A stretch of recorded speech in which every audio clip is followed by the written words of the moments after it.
श्री गणेशाय नमः। ओम नमो भगवते वासुदेवाय नमः।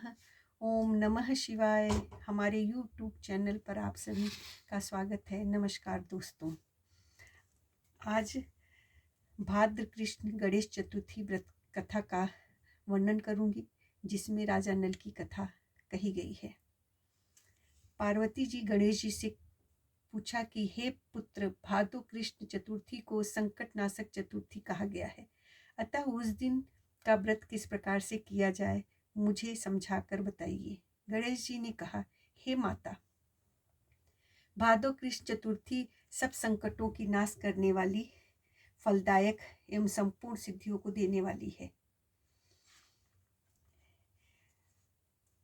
हे पार्वती, इस व्रत में आहार संबंधी कुछ विशेषताएं हैं, उन्हें बतला रहा हूँ। श्री कृष्ण जी कहते हैं कि हे युधिष्ठिर, पुत्र की ऐसी बात सुनकर पार्वती जी ने उनसे पूछा कि आहार एवं पूजन में क्या विशेषता है, उसे कहिए। गणेश जी ने कहा कि गुरु द्वारा वर्णित प्रणाली से इस दिन भक्ति भाव से पूजन करें। 12 महीने में अलग अलग नामों से गणेश की पूजा करनी चाहिए। विनायक, एकदंत, कृष्णपिंग, गजानंद, लंबोदर, भालचंदर, हेमरंब, बिकट, वक्रतुंड, आखुरथ, विघ्नराज और गणपाधिप, इन 12 नामों से व्रती को गणेश जी की पूजा करनी चाहिए। अलग अलग महीने में क्रमशः एक एक नामों से पूजा करें। चतुर्थी के दिन प्रातः काल नित्य कर्म से निवृत्त होकर व्रत का संकल्प करें। तत्पश्चात रात्रि में पूजन और कथा का श्रवण करें। पूर्व काल में नल नामक एक पुण्य आत्मा और यशस्वी राजा हुए। उनकी रूपशालिनी रानी दैवंती नाम से प्रसिद्ध थी। एक बार उन्हें शापग्रस्त होकर राज्यच्युत होना पड़ा और रानी के वियोग में कष्ट सहना पड़ा। तब उनकी रानी दैवंती ने ईश्वरोत्तम व्रत को किया। पार्वती जी ने पूछा, हे पुत्र, दैवंती ने किस विशेष व्रत को किया और किस प्रकार व्रत के प्रभाव से 3 महीने के अंदर ही उन्हें अपने पति से मिलने का संयोग प्राप्त हुआ, इन सब बातों को आप बतलाइए। श्री कृष्ण जी ने कहा कि हे युधिष्ठिर, पार्वती जी के ऐसा पूछने पर बुद्धि के भंडार गणेश जी ने जैसा उत्तर दिया, उससे मैं कह रहा हूँ, आप सुनिए। श्री गणेश जी कहते हैं कि हे माता, राजा नल को बड़ी बड़ी आपदाओं का सामना करना पड़ा। हाथी खाने से हाथी और घुड़सवार से घोड़ों का अपहरण हो गया। डाकुओं ने राजकोष लूट लिया और अग्नि की ज्वालाओं में घिरकर उनका माल भस्मसात हो गया। राज को नष्ट करने वाले मंत्री लोगों ने भी साथ छोड़ दिया। राजा जुए में सर्वस्व गंवा बैठे। उनकी राजधानी भी उनके हाथ से निकल गई। सभी ओर से निराशा और असहाय होकर राजा नल वन में चले गए।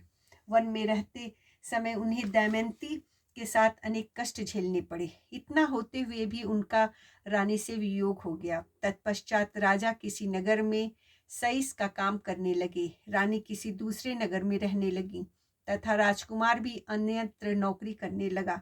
जो किसी समय राजा रानी राजपूत कहे जाते थे, वे ही सब भिक्षा मांगने लगे। तरह तरह के रोगों से पीड़ित होकर, एक दूसरे से विलग होकर कर्मफल को भोगते हुए दिन बिताने लगे। एक समय की बात है कि वन में भटकते हुए दमयंती ने महर्षि सरभंग के दर्शन किए।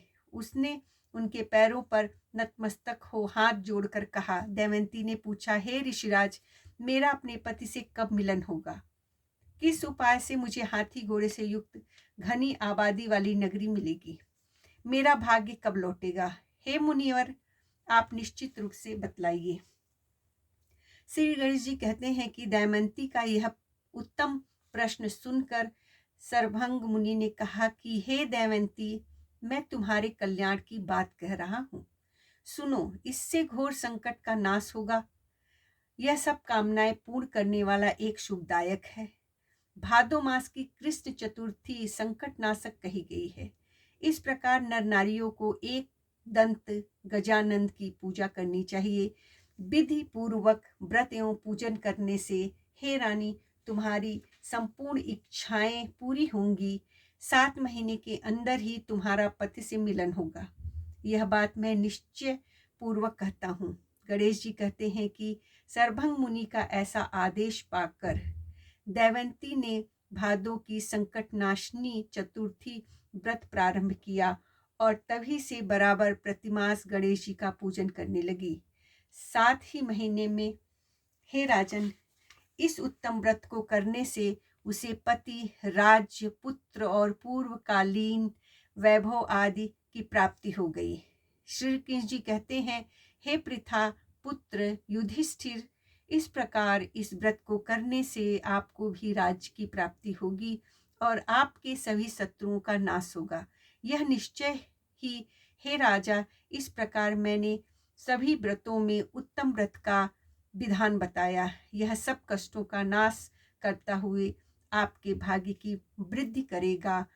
ओम श्री गणेशाय नमः। ओम नमो भगवते वासुदेवाय नमः। ओम नमः शिवाय। जैसे सभी कष्टों, सभी लोगों के कष्ट का निवारण गणेश जी ने किया, वैसे हमारे सांसारिक मनुष्यों की भी उद्धार करेंगे। इन्हीं कामनाओं के साथ मैं आपसे विदा लेती हूँ।